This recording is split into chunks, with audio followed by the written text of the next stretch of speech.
پہلا جو parenting style ہے اس کا نام ہے اتھارٹیرین سٹائل۔ اتھارٹیرین سٹائل کے کیا کریکٹرسٹکس ہیں، کیا اوصاف ہیں، میں آپ کے سامنے رکھتا ہوں۔ نمبر 1 ریجڈ، بہت زیادہ سخت، ریجڈ ہونا، بہت زیادہ سختی کرنا۔ نمبر 2 پیونیٹیو، پیونیٹیو سے مراد ہے کہ اوور ڈسپلن رکھنا چائلڈ کو، چائلڈ سے وہ چیزیں ایکسپیکٹ کرنا جو ہم 30 سال کے بندے سے ایکسپیکٹ کرتے ہیں۔ Number 3 strict standards, for example اتنے اسٹرکٹ سٹینڈرڈ کہ آپ اپنے بچے کو دھمکیاں لگا رہے ہیں، بجائے کہ اس کے سامنے کوئی کانسیکوینس رکھنے کے بھی طریقے ہیں نا۔ ایک ہے کہ دھمکی والی ٹون، ایک ہے کہ تھوڑی سی اتھارٹیٹیو ٹون، یعنی آپ کا بچہ آپ کو اسرٹیو مانے کہ واقعی اگر یہ کہہ رہے ہیں تو یہ کر دیں گے بچے کو، کہ اگر تو نے اپنے کمرے کی صفائی نہ کی تو میں تجھے ایک دن کے لیے یہاں پر نہیں بھیجوں گا، یا میں تیرا آئی پیڈ لے لوں گا، یا میں تمہارا سیل فون تم سے چھین لوں گا، وغیرہ وغیرہ واٹس ایور، یا میں تمہیں گراؤنڈ کر دوں گا، بند کر دوں گا ایک دن کے لیے، کہیں نہیں جا پاؤ گے تم۔ اب یہ ہے authoritarian style, rigid style, punitive style. اس کے کس طرح کا ٹائپ آف بیہیویئر بچے کا ڈیولپ ہوگا اگر اس کا پیرنٹ اتھارٹیرین ہے ضرورت سے زیادہ؟ بچہ انسوشیبل ہوگا، بچہ اینٹی سوشل ہوگا، بچہ لوگوں سے زیادہ سوشلائز نہیں کرے گا، بچہ ان فرینڈلی ہوگا، بچہ اتنا ایمیکیبل نہیں ہوگا، بچہ یعنی ان فرینڈلی ہوگا، اس سے مراد یہ ہے کہ وہ دوستیاں کرتے ہوئے گھبرائے گا، یا بچہ جو ہے وہ تھوڑا سا روڈ بنے گا، اوکے، بچہ ہر وقت اس کا موڈ آف ہوگا، ایمیکیبل نہیں ہوگا، یعنی کہ اتنا زیادہ دوستانہ رویہ بچے کا نہیں ہوگا۔ باقی نمبر 3 وڈرون، کہ وہ وڈرا کرے گا سچویشن سے، اسکیپسٹ بن جائے گا، لیک آف کانفیڈنس ہوگا اس میں، جب بھی اس پہ کوئی پریشر سچویشن آئے گی تو وہ اس پہ ایک بہت بڑا بوجھ ہوگا، اسکیپزم کی طرف چلا جائے گا۔ کیا وجہ ہے کہ جو اتھارٹیرین پیرنٹس ہوتے ہیں ان کے بچے پہلی تو بات ان سے جھوٹ بولتے ہیں، وہ ان سے شیئر ہی کچھ نہیں کرتے۔ یہ ہو رہا ہے اسلامک گھرانوں میں، اتنا سنب کیا جاتا ہے بچے کو، اتنا زیادہ ڈرایا جاتا ہے چیزوں سے بچے کو اتنا دبایا جاتا ہے کہ وہ جھوٹ بولنے پر مجبور ہو جاتا ہے، کیونکہ اس کے شوق تو ہیں۔ میں نے آپ کو بتایا کہ وہ اپنے پیئرز کو آبزرو کر رہا ہوتا ہے، وہ لوگوں کے ساتھ کمپیریزن کر رہا ہوتا ہے، بجائے کہ اس کی ایک پرسنالٹی میں کانفیڈنس لانے کے ہم جو ہے اسے شرم فیل کراتے ہیں، ضرورت سے زیادہ گلٹ فیل کراتے ہیں۔ تو یہ جو اتھارٹیرین سٹائل ہے یہ ایکچولی کس طرح کے بچے پھر پرسنالٹی ڈیولپ کرتے ہیں، وہ ودرا کرتے ہیں، اسکیپسٹ بنتے ہیں، جھوٹے بنتے ہیں، ان فرینڈلی ہوتے ہیں، ان سوشیبل ہوتے ہیں، کانفیڈنس لیک کر رہے ہوتے ہیں، وغیرہ وغیرہ۔ نمبر 2 پیرنٹنگ سٹائل ہے پرمیسو۔ پرمیسو سے مراد ہے کہ ضرورت سے زیادہ نرم، لیکس ہونا، انکنسسٹنٹ ہونا، ان ڈیمانڈنگ ہونا۔ مثال کے طور پہ آپ بچے کو بڑے پیار سے کہیں کہ بیٹا اپنا کمرہ کلین کر لو، لیکن چلو نہیں کرو گے تو بھی کوئی بات نہیں، بٹ کر لو تو اچھا ہے۔ اب یہ کس طرح کا سٹائل ہے کہ بچہ آپ کو ایک تو سیریس نہیں لے گا، وہ کہے گا کہ ایک طرف یہ کہہ رہے ہیں کہ بیٹا روم کلین کر لو، اور دوسری طرف یہ بھی کہہ رہے ہیں کہ چلو کر لو تو کوئی بات نہیں، میڈ کر دے گی۔ تھوڑا سا اسرٹیو ہونا پڑتا ہے۔ یا آپ ایک ٹیچر ہونے کے ناطے بچے کو کہیں، اسٹوڈنٹ کو کہیں کہ بیٹا کل یہ اسائنمنٹ آپ نے کر کے لانی ہے، اور کل کو نہ کر کے لائے تو آپ کہیں اچھا نہیں کی، چلو کوئی بات نہیں، چلو کل کر لینا۔ اب وہ کل کو بھی نہ کر کے لائے، آپ کہیں اچھا چلو کوئی نہیں 2 دن اور لے لو۔ یہ کون سا سٹائل ہے؟ لیکس ہے، انکنسسٹنٹ ہے، ان ڈیمانڈنگ ہے، پرمیسو سٹائل ہے پیرنٹنگ کا۔ یہ بھی بہت نقصان دہ ہوتا ہے کہ جب پیرنٹ اتنا ضرورت سے زیادہ نرم ہو گیا، کسی چیز پہ ایکشن ہی نہیں لے رہا، نہ ہی اس کی ٹون میں اسرٹیونیس ہے، اوکے، جان ہے اس کی ٹون میں، تو ایسے بچے امیچور بنتے ہیں، موڈی بنتے ہیں۔ جن کے پیرنٹس ایسے ہوتے ہیں ڈیپینڈنٹ بنتے ہیں، لو سیلف کنٹرول ہوتا ہے، وہ کبھی بھی سیلف کنٹرول نہیں کر سکیں گے، وہ ہر سچویشن میں جا کر فیل ہو جائیں گے، اپنی ڈیزائرز کو کنٹرول نہیں کر سکیں گے۔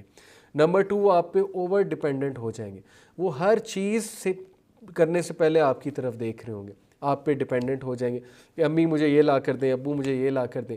یہی وجہ ہے کہ لوگ 30 سال کے ہو جاتے ہیں لیکن پھر بھی اپنے ماں باپ کی طرف دیکھ رہے ہوتے ہیں کہ یہ ہمیں یہ چیز لا کر دیں گے، یہ ہمارے لیے یہ کریں گے۔ یعنی اتنا زیادہ ڈیپینڈنٹ کر دیا آپ نے بچے کو، کیوں؟ کیونکہ آپ نے اس کو بہت زیادہ پرمیسونیس دکھائی ہے اس ایج میں، جس ایج میں تھوڑا سا اسرٹیو ہونا بنتا تھا۔ بہت موڈی ہو جائے گا بچہ، اسے کوئی چیز نہیں ملے گی وہ آپے سے باہر ہو جائے گا، کیونکہ ہر چیز تو آپ دیتے رہیں، آپ اتنا زیادہ اس کو جو ہے انٹرٹین کرتے رہیں، امیچور ہوگا، میچورٹی نہیں ہوگی, سچویشن نہیں سمجھ سکے گا, شادیاں نہیں نبھا سکے گا, کیسے فیملی کو چلا پائے گا. یہ وجہ ہے ڈیورسز کی بہت بڑی, کہ ایسے گھرانے جہاں بہت پیمپر کیا جاتا ہے بچوں کو, وہ پھر کل کو چیلنجنگ سچویشنز اور ریلیشن شپس نہیں نبھا پاتے. تو یہ مسٹیک ہے, ہر چیز بچے کو دے دینا اور کسی قسم کا کنٹرول یا نو نہیں کرنا. Okay. Number 3, authoritative, and that is the best style according to psychologist. Authoritative parent جو ہوتے ہیں وہ فرم ہوتے ہیں, they set limits and goals, they use reasoning, encourage independence.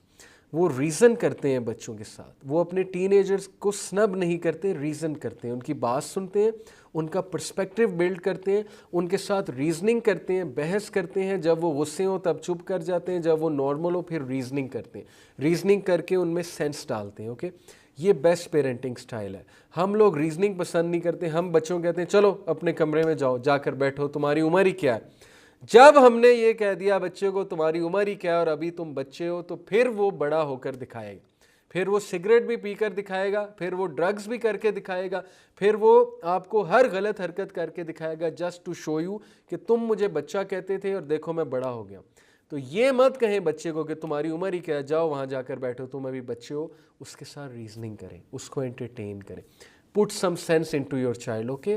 بحث و مباحثہ اچھے انداز میں اس سے کریں, رائٹ. غصے مت ہوں, اس کو انڈیپینڈنس انکریج کریں اس میں کہ ٹھیک ہے.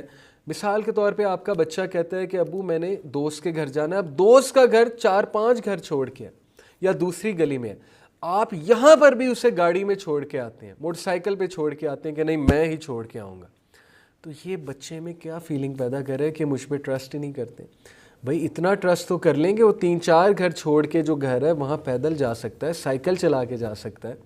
تو یہ انڈیپینڈنس اس میں بلڈ کرتی ہے. گولز کو سیٹ کریں, لمٹس کو سیٹ کریں, فرم ہو جائیں. مثال کے طور پہ آپ اپنے بچے کو اس ٹون میں بات کریں کہ بیٹا اپنے کمرے کو صاف کرو, اور جب تم صاف کر لو گے تو پھر میں تمہیں ریسٹورنٹ میں لے کر جاؤں گا. اب بچے کو ایک ریوارڈ کی نیت, ریوارڈ کا بھی لالچ مل گیا کہ اچھا میں کمرہ صاف کروں گا تو مجھے ریوارڈ ملے گا, اور اسے انڈائریکٹلی, دھمکی کے ساتھ نہیں, انڈائریکٹلی یہ میسیج بھی چلا گیا کہ اگر میں نہیں کروں گا تو مجھے ریوارڈ نہیں ملے گا. تو اس طرح اس میں ایک سینس آف رسپانسبلٹی پیدا ہوتی ہے. یہ ایک سینٹینس پہ غور کریں کہ بیٹا تم اپنا کمرہ صاف کرو, جب تم کر لو گے تو ہم ریسٹورنٹ چلیں گے, یعنی جب تم کر لو گے, آپ نے کنڈیشن رکھ دی تو میں تمہیں ریوارڈ دوں گا. تو that is the best style, بجائے کہ دھمکانے کے اور ڈانٹنے کے. اور لاسٹ جو سٹائل ہے وہ دین اگین بہت ہی ایک پور پیرنٹنگ سٹائل ہے, that is in involved, who don't actually care, who are emotionally detached, جو اپنے بچوں کی ایموشنل فیلنگز کو سمجھتے نہیں ہیں اور بس وہ منہ پھیر لیتے ہیں یا اگنور کر دیتے ہیں بچوں کو. اور میجورٹی فادرز پاکستان کے اس کیٹیگری میں لائے کرتے ہیں, they are in involved, they are always involved in business and jobs. اور بچہ جب کوئی بات کرے, کوئی شکایت لے کے آئے, کوئی خواہش لے کر آئے, کوئی اپنی بات سنانا چاہے تو وہ ہاں کر کے بچے کی بات ٹال دیتے ہیں. اینڈ دے تھنک کہ بچے کے سامنے مسکرانا یا ہنسنا یہ کوئی گناہ کی بات ہے, اور ہر وقت میری آئی بروز ریز ہونی چاہیے, میرے ماتھے پہ بل پڑے ہونے چاہیے, اور بچے کے ساتھ کھیلنا تو ویسے ہی گناہ ہے اس عمر میں, کیونکہ فادر کا ایک روب ہونا چاہیے. تو وہ سمجھتے ہیں کہ روب ڈال کے بچے کو میں کنٹرول کروں گا, فادر کا ایک روب ہونا چاہیے. تو سوری ٹو سے یہ سٹائل آج کی صدی میں نہیں چلنے والا, کسی دور میں چل جائے گا, لیکن آج کی صدی میں uninvolved parenting and such a parenting جو نیگلیجنٹ ہے, جو ان انوالوڈ ہے, ایموشنلی ڈیٹیچڈ ہے, یا وہ اپنا رول صرف اس حد تک سمجھیں کہ میرا رول بس پیسے دینا ہے, کھانا پینا فراہم کرنا ہے, اور اس کے علاوہ میری کوئی ذمہ داری نہیں ہے. میجورٹی فادرز اس میں لائے کرتے ہیں, میں آپ کو بتا رہا ہوں پاکستان کے. ایسا بچہ انڈیفرنٹ بن جائے گا, ریجیکٹنگ بیہیویئر کی طرف آئے گا, ایگریسو ہو جائے گا, ہر چیز کو ریجیکٹ کرے گا اور آپ کی عزت نہیں کرے گا. تو یہ 4 جو پیرنٹنگ سٹائلز ہیں میں نے آپ کو بتائے, ان میں سے سب سے بیسٹ ہے اتھارٹیٹیو. اس کو لرن کریں, اس کے بارے میں سرچ آؤٹ کریں, اس کی ورک شاپس اٹینڈ کریں, باقی 3 کو کنٹرول کریں. پلیز میں اوور دا ایئر جتنی پیرنٹنگ میں نے کاؤنسلنگس کی ہیں, میں نے پیرنٹ ٹیچر میٹنگز اٹینڈ کی ہیں، اسکول میں پیرنٹس کے ساتھ بات چیت کرتا ہوں، بچوں کے ساتھ میں بات چیت کرتا ہوں، مجھے بہت پرابلم نظر آتے ہیں، اسپیشلی اسلامک گھرانوں میں بہت زیادہ سختی ہے۔ اپنے بچوں کو سمجھنے کی کوشش کریں، انہیں مت سنب کریں، ان پہ ضرورت زیادہ پابندیاں مت ڈالیں، انہیں ضرورت زیادہ اوور ڈسپلن مت کریں۔ یہ مت سمجھیں کہ آپ کے لیکچر جھاڑنے سے وہ عمر بن الخطاب بن جائیں گے ود ان ڈیز یا امام بخاری بن جائیں گے۔ پلیز اپنے بچے کی نیڈز کو سمجھیں، اس کے انوائرمنٹ کو سمجھیں، اس کے ساتھ اچھے سے ڈیل کریں۔ یہی میرا آپ سب کے لیے پیغام ہے۔ جزاک اللہ خیر فار لسننگ۔ انشاءاللہ meet you in the next episode. Till then take care. السلام علیکم ورحمۃ اللہ وبرکاتہ۔